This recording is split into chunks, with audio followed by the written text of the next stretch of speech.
Sampurasun wargi Jabar, bertemu kembali di podcast istimewa bersama saya Yudi Revan. Dan hari ini tentunya masih di rangkaian acara Hari Kebangkitan Nasional. Setelah tadi pagi kita mengikuti apel pagi di kantor Dinas Pendidikan Provinsi Jawa Barat.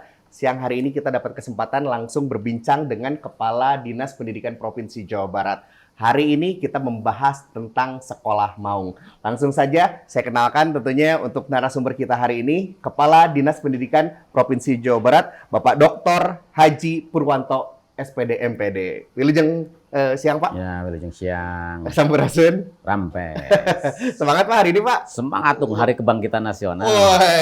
Oke. Pak Purwanto atau Pak Ipur, nih kita ngobrolin tentang Sekolah Maung. Ini lagi sedang trending seperti itu. Nah, kalau boleh dijelaskan Pak kepada wargi Jabar, sebetulnya Sekolah Maung itu apa Pak? Iya, Sekolah Maung ini kalau kita bisa panjangkan, Maung itu kalau dalam bahasa kita kan harimau, Ya. macan gitu Wow. ya, maung gitu kan ya. Ya. Itu sebutan hewan yang mempunyai kegagahan yang luar biasa kan ya. Ya. Gitu. Nah, di sini maung itu didefinisikan sebagai manusia unggul. Manusia unggul. Manusia unggul. Jadi maung itu singkatan gitu Pak? Singkatan. Oke. Jadi disingkat menjadi maung, manusia unggul. Nah, istilah maung ini untuk orang Sunda bukan sesuatu yang aneh kan? Ya. Bukan sesuatu yang asing karena kita kalau merujuk ke binatang maung itu kan binatang yang hebat gitu ya. Ya. Gitu. Berani, berwibawa Berani, gitu. berwibawa dan menjadi ciri khas masyarakat Sunda gitu. Nah, maung di sini didefinisikan sebagai manusia unggul. Ya. Apa yang menjadi visi dari pemerintah Provinsi Jawa Barat, yakni salah satunya membangun sumber daya manusia yang unggul. Ya. Nah, ini kemudian terjemahkan ke dalam upaya kita menyiapkan anak-anak kita di satuan pendidikan yang kita sebut dengan Sekolah Maung, Sekolah Manusia Unggul gitu. Nah, ini yang kita harapkan agar apa? Agar anak-anak kita benar-benar mempunyai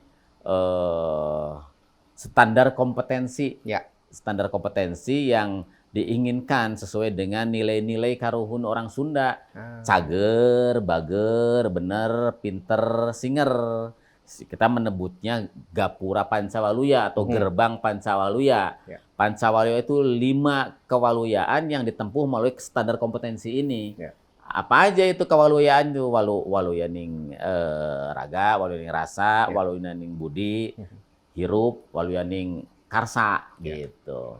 Nah, agar apa? Agar benar-benar kita itu mempunyai standar kompetensi yang diharapkan oleh masyarakat Jawa Barat, masyarakat nasional, dan masyarakat global. Karena kalau kita ngomong ini, standar kompetensi yang kita keluarkan itu selaras, sejalan, sepadan dengan apa yang menjadi cita-cita atau kompetensi global dalam IDGs, Inner Development Goals.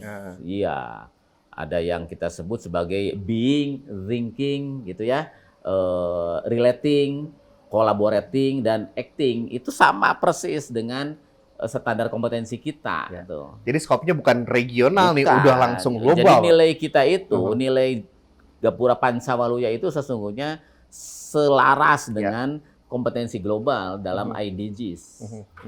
Oke, Pak, kalau misalnya Sekolah Maung ini nantinya, jadi kalau misalnya kita ngobrolin tentang Sekolah Maung, itu adalah kompetensinya. Nah, kalau misalnya nama sekolahnya nih dirubah atau enggak, jadi Sekolah Maung. Misalkan gini, saya sekolah di SMA 7, jadi SMA 7 Maung gitu. Bandung. Oh iya gitu. Enggak. Oh enggak? Tetap aja. Misalnya kan SMA 1 Purwakarta ya, SMA 1 Purwakarta aja, SMAN 1 Purwakarta. Tetap aja. Oke, jadi tidak ada perubahan nama. Nggak ada.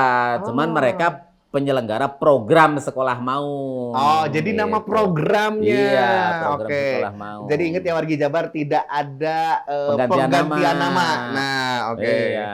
Atau kasihan ya Pak ya, alumninya nanti Iya, gimana? karena kan ini bukan dari nol bikinnya. Iya, iya. Bukan dari ngebangun dari nol, dari Iya. zero. Ini kan sifatnya transformasi. Oke. Sekolah yang sudah ada, Mhm. kita transformasikan, kita tata ulang Iya. gitu. Gitu. Karena kan kita juga tahu sekolah kita juga mendengarkan dari keluhan dari masyarakat, dari para guru, dari para alumni begitu ya tentang adanya degradasi sekolah-sekolah yang mungkin dulu itu diunggulkan, Nah, dibanggakan ya. gitu karena terjadi itu aspirasi dari masyarakat segala macam, maka ini jadi pertimbangan Pak Gubernur termasuk bayangkan sekarang itu banyak anak-anak dari kelas menengah yang lari mencari satuan pendidikan yang berkualitas itu justru bukan ke sekolah negeri. Mereka lari ke sekolah-sekolah swasta berbayar mahal. Sekolah swasta ini berbayar mahal, berprestasi, sehingga kelas menengah ini banyak yang lari ke situ sekarang. Nah, ini mengkhawatirkan sesungguhnya dan Pak Gubernur membaca bahwa nanti sekolah-sekolah negeri ditinggalkan dong sama kelas menengah.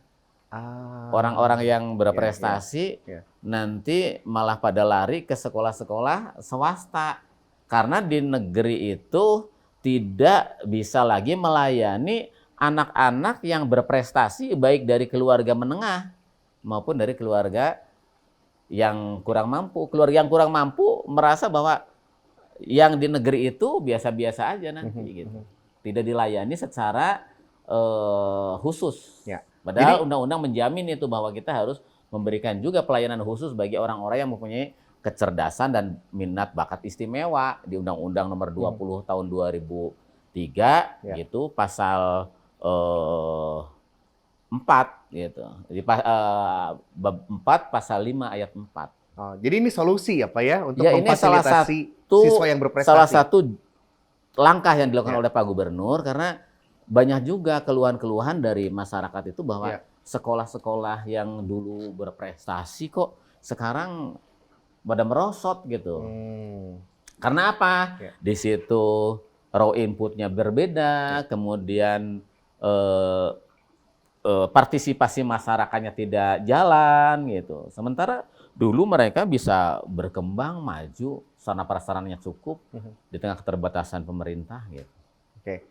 Jadi Pak, nanti itu di Jawa Barat ini ada sekolah yang menjalankan program Maung tadi dan ada yang sekolah yang biasa saja. Reguler biasa. Sekolah reguler itu ya berbeda. Berbedanya apa yang membedakan Pak? Membedakannya itu dari aspek rekrutmen siswa berbeda. Kalau di sekolah Maung itu kan hanya menggunakan jalur prestasi. Jalur prestasi baik akademik maupun non akademik begitu. Nanti kalau di sekolah reguler masih tetap ada jalur prestasi, ada jalur afirmasi, ada jalur perpindahan tugas, gitu ada jalur zonasi gitu. Masih ada jalur zonasi. Jadi kalau misalnya yang sekolah Maung ini lebih khusus gitu ya Pak? Ya, khusus untuk melayani mereka yang mempunyai prestasi ya. Nah, sekalian nih Pak, karena kita pengen tahu. Harus kita layani dengan baik. Nah kita sekalian pengen tahu nih mekanismenya Pak dari mulai pendaftaran sampai siswa ini diterima menjadi siswa di sekolah Maung. Ya mekanismenya mereka daftar online biasa, daftar, kemudian menggunakan akun yang sudah diberikan oleh sekolah, daftar lewat online pada tanggal 25 Mei sampai 2 Juni. Nah, catat wargi Jabar 25 Mei 2026 sampai 2 Juni. 2 Juni pendaftarannya untuk sekolah Maung. Iya, jadi mereka yang merasa atau cukup prestasinya, prestasi akademiknya maupun prestasi non akademiknya, silakan gunakan jalur ini, jalur prestasi ini untuk masuk ke sekolah Maung yang ada di setiap kabupaten kota. Pak, di kota kabupaten se-Jawa Barat ini sudah ada berapa sekolah Maung, Pak? semuanya itu ada 41. 41. Ya, untuk SMA-nya itu ada 28. Oh, oke. Jadi ada SMA dan SMK seperti itu. Ada SMA sama SMK. Nah, Nah, ini untuk anak-anak ya, masyarakat, orang tua Ya. yang masih penasaran bisa cari-cari informasinya di sekolah-sekolah Maung itu, karena sosialisasinya juga diselenggarakan oleh sekolah Maung ya.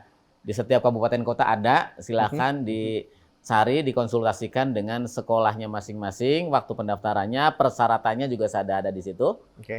Itu ada kuotanya. Ada kuotanya. Ada kuotanya untuk sekolah Maung ini untuk jalur potensi akademik, Ya. gitu ya. Nanti itu anak-anak yang mempunyai IQ yang bagus itu nanti harus melalui tes dari psikolog yang tersertifikasi. Ada tes IQ-nya. Ada tes IQ-nya Oh, oke. untuk 10%.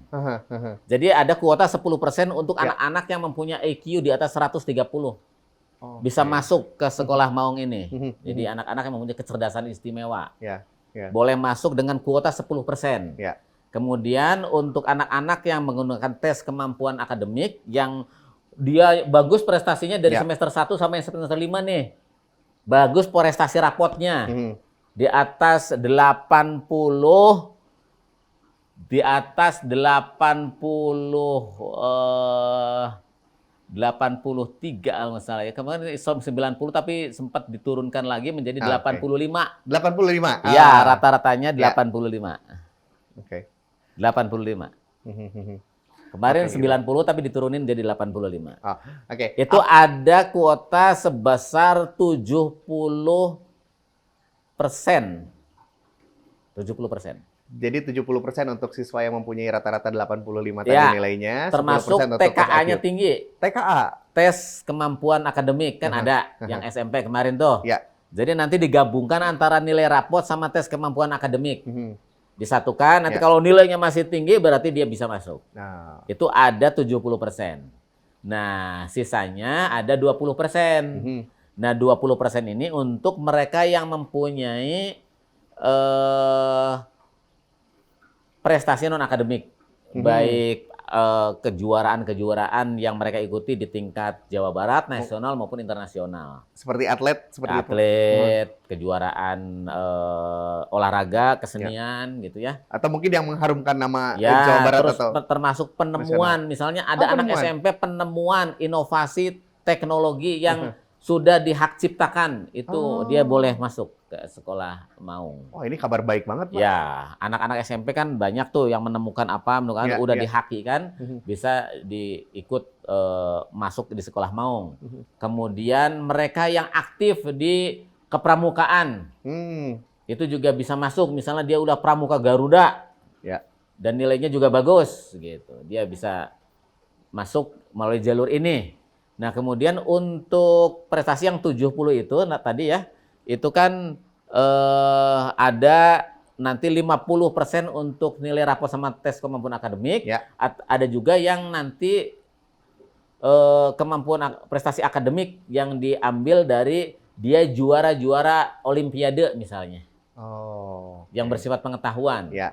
Dia Olimpiade juara matematika olimpiade gitu ya. matematika, Ya. olimpiade IPA itu juga ada kuotanya. Dari 70% itu dibagi dua, ada Ya. yang lewat rapot sama TKA, ada yang lewat prestasi akademik, juara-juara di tingkat nasional maupun internasional atau juara provinsi gitu. Ini Ada kabar kuotanya baik nih juga. Pak buat wargi Jabar, Pak. Ya. Untuk yang mungkin punya putra-putrinya yang berprestasi nih, Ya. kayaknya saya layak untuk masuk ke sekolah Maung seperti itu. Iya. Ukur diri, evaluasi diri lah ya. Oh, Ya. saya nilai rapotnya bagus-bagus nih, 85, 90 nih. Gitu. Oke. Pak, Yang ini yang menarik tadi Pak Ipur bilang ada tes IQ. Apa nih Pak yang menjadi pertimbangan nih untuk bisa masuk ke sekolah Maung ini? ya anak-anak kita itu kan ada yang mempunyai kecerdasan istimewa. Dan itu dilindungi oleh undang-undang Ya. bahwa mereka itu harus dilayani mendapatkan pelayanan khusus. Oke. Gitu. Nah, kalau misalnya harapannya seperti apa nih untuk lulusan-lulusan sekolah Maung nih Pak? Iya kita berharap bahwa anak-anak ini, untuk anak-anak SMA ini tentu bisa melanjutkan ke jenjang yang lebih tinggi, Ya. masuk ke PTN di Provinsi Jawa Barat jangan diisi oleh anak-anak dari provinsi luar, yang masuk ITB, masuk Unpad, masuk IPB, gitu kan, masuk UPI dan lain sebagainya. Ya perguruan-perguruan favorit maupun negeri maupun swasta yang menjadi incaran lulusan-lulusan SMA ini bisa diisi oleh anak-anak dari Jawa Barat, gitu. Ini yang menjadi harapan kita, di samping memang mereka terbangun juga karakternya, terbangun juga kemandiriannya, tanggung jawabnya yang kita sebut tadi dengan kompetensi Pancawaluya itu. Oke. Pak, nanti apakah ada perbedaan Pak untuk penerapan di SMA dan di SMK nih Pak?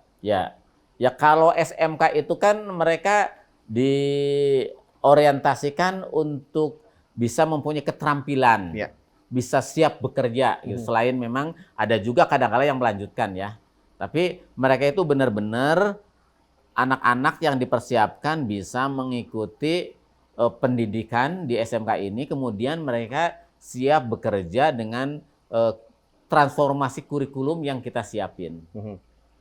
Gitu. Jadi mereka diharapkan bisa bekerja, kemudian melanjutkan dan bisa juga berwirausaha. Oke, pilihan ya Pak ya? Iya, pilihan lah. Kalau karena kan mereka dididik itu tadi untuk bisa singer itu kan kreatif gitu.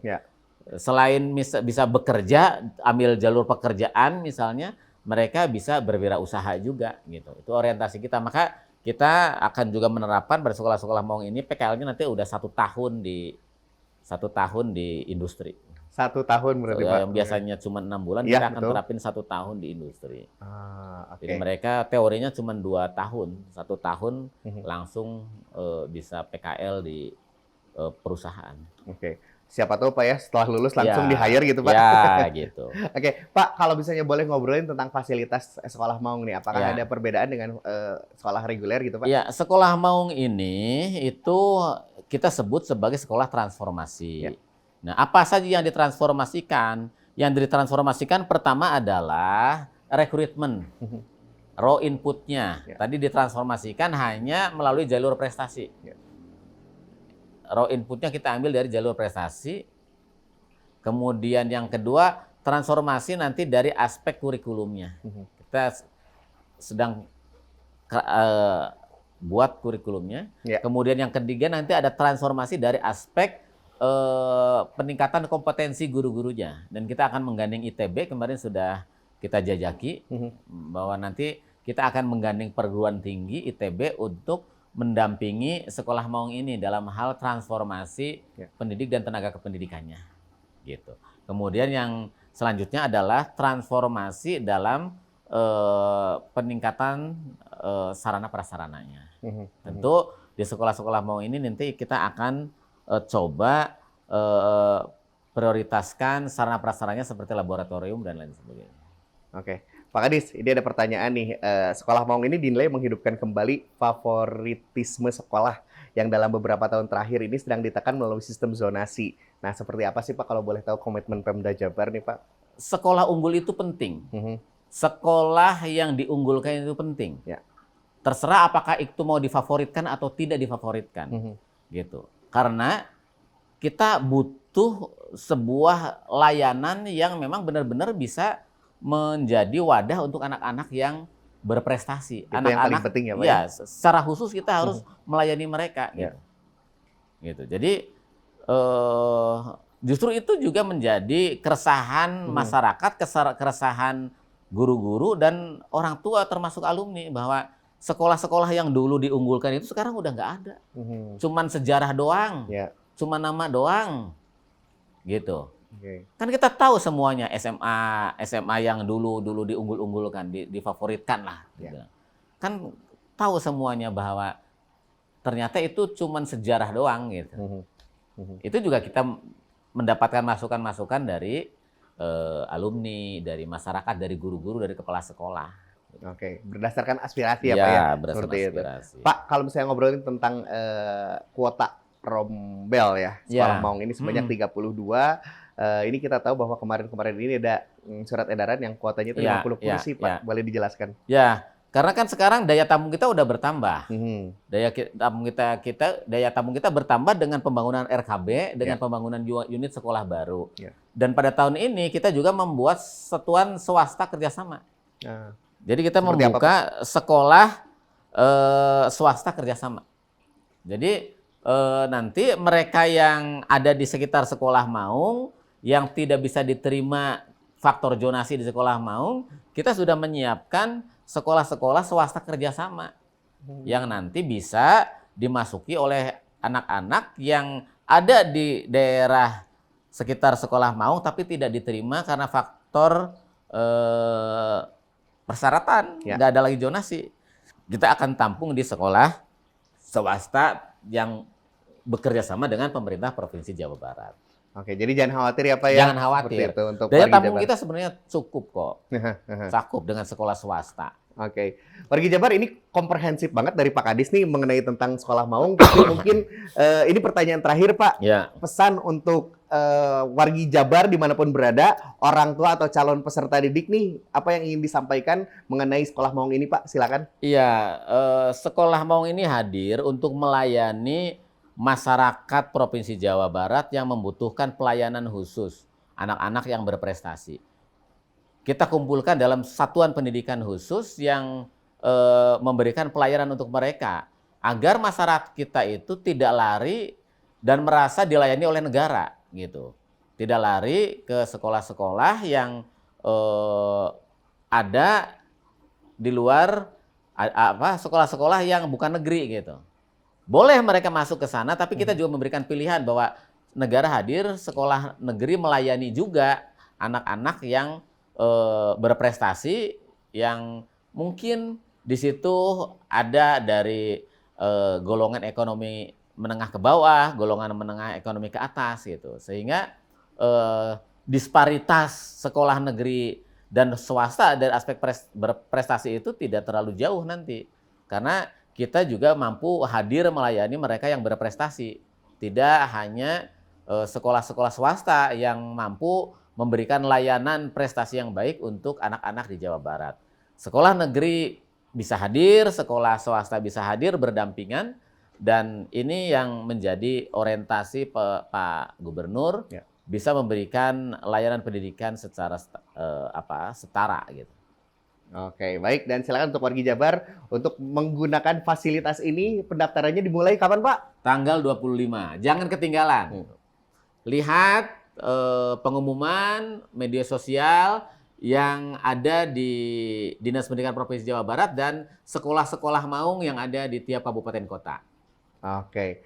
Baik, wargi Jabar, itu dia obrolan kita dengan Kadisdik Provinsi Jawa Barat, tentunya Pak Purwanto, mengenai sekolah Maung. Menjawab pertanyaan seluruh wargi Jabar, dan tentunya juga ini menjadikan insight untuk kita semua. Terima kasih sudah menyaksikan podcast istimewa. Salam Jabar istimewa, lembur diurus, kota ditata.